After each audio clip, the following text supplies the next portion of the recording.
Hello guys, easy painting দয়াময় চ্যানেলে আপনাদেরকে স্বাগত জানাই। তো আজকে আপনাদের কাছে একটা ছোট্ট ভিডিও নিয়ে এসেছি মা দুর্গার পেন্টিং। কিন্তু এই মা দুর্গার যে পেন্টিংটা, সেটা মা দুর্গার মূর্তিটা পুট্টি দিয়ে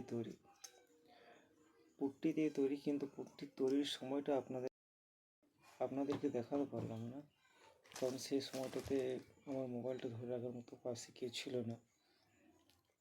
কিন্তু ভাবলাম যে এই কালারের শেষ মুহূর্তটা আপনাদের কাছে শেয়ার করি।